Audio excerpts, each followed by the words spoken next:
25 വർഷം കഴിഞ്ഞിട്ടും approach road നിർമ്മിക്കാത്ത ഒരു പാലമുണ്ട് കോട്ടയത്ത്.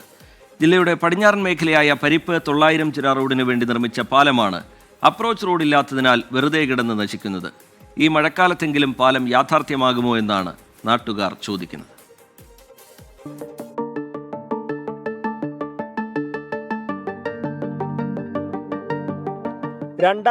ലായിരുന്നു പരിപ്പ് 900 ചിറ പാലം നിർമ്മിച്ചത്.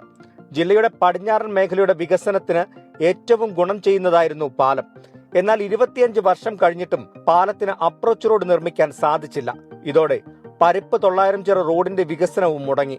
ഇപ്പോൾ ഒരു നോക്കുകുത്തി പോലെ നിൽക്കുകയാണ് ഈ പാലം. 1985 ഈ വഴി സറണ്ടർ ചെയ്ത് പോയതാണ്.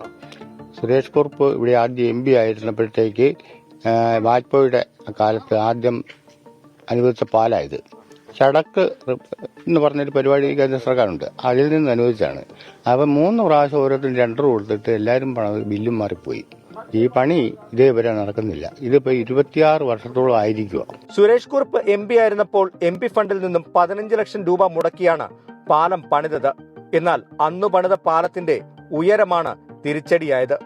ഇപ്പോൾ പാലം നിർമ്മാണം അശാസ്ത്രീയമാണെന്നാണ് പൊതുമരാമത്ത് വകുപ്പ് പറയുന്നത്. അപ്രോച്ച് റോഡ് നിർമ്മാണത്തിന് 2 തവണ ടെൻഡർ ക്ഷണിച്ചു. എന്നാൽ മണ്ണ് ലഭിക്കാത്തതിലുള്ള ബുദ്ധിമുട്ട് പറഞ്ഞ് കരാറുകാർ ഇത് ഉപേക്ഷിച്ചു. മറ്റൊരു മഴക്കാലം കൂടി എത്തിയതോടെ വലിയ ആശങ്കയിലാണ് ഇവിടെയുള്ള ജനങ്ങൾ. അപ്രോച്ച് റോഡ് നിർമ്മിച്ച് പാലത്തിന്റെ പണി പൂർത്തിയാക്കിയാൽ ഈ നാട്ടിലുള്ളവർക്ക് അത് വലിയ ആശ്വാസമാകും. 1000-ലധികം ന്യായങ്ങളുണ്ട് 900 ചിറ പാലത്തിന്റെ നിർമ്മാണം മുടങ്ങിയതിനെ കുറിച്ച് ചോദിക്കുമ്പോൾ അധികാരികൾക്ക് പറയാൻ. എന്നാൽ ടൂറിസം മേഖലയ്ക്കും കാർഷിക മേഖലയ്ക്കും ഒരുപോലെ ഗുണം ചെയ്യുന്ന പാലം ഇനിയും താമസിപ്പിക്കാതെ പൂർത്തിയാക്കണമെന്നാണ് നാട്ടുകാർ ആവശ്യപ്പെടുന്നത്. കോട്ടയത്ത് അരുൺ നീണ്ടൂറിനൊപ്പം ടോബി ജോൺസൺ, 24. പൊതുജനം കഴുതയല്ല സാർ.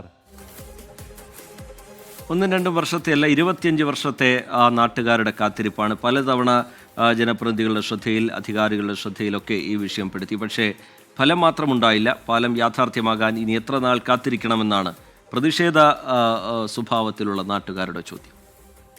അത് പഞ്ചായത്ത് ഇലക്ഷൻ വരുമ്പോൾ ഉടനെ പണിയുണ്ടെന്നാണ് പറയുക. അവർ വന്ന് കുറച്ച് വന്ന് അളക്കും അളന്ന് കഴിയുമ്പം എല്ലാവരും വിശ്വസിക്കും ഉടനെ പണിയുണ്ടല്ലോ എന്ന് വിചാരിക്കും. അതാ ഇലക്ഷൻ കഴിയുമ്പോൾ പിന്നെ അതരിന്ന് നിൽക്കും. തീർച്ചയായിട്ടും വളരെ എളുപ്പമുള്ളൊരു വഴിയാണ്. പക്ഷേ ഈ പാലത്തിൻ്റെ ബുദ്ധിമുട്ട് കാരണം തന്നെയല്ലേ നിങ്ങൾ നോക്കിയാൽ കാണാം, ഈ വെള്ളക്കെട്ട് ഭയങ്കര കുഴികളാണ്. ശരിക്കും പ്രോപ്പറായിട്ട് ടാർ ചെയ്യുകയാണെന്നുണ്ടെങ്കിൽ വളരെ എളുപ്പത്തിൽ ചെല്ലാൻ ഒരു 10 മിനിറ്റിനുള്ളിൽ നമുക്ക് ദൂരം ചെല്ലാം. പക്ഷേ ഇതവസ്ഥ പോകാൻ പറ്റത്തില്ല. 26 വർഷമായി ഒത്തിരി ഫണ്ടൊക്കെ അനുവദിച്ചു, പക്ഷെ ആരും എടുത്തു ചെയ്യാൻ തയ്യാറാകുന്നില്ല. അതാണ് വേണ്ടി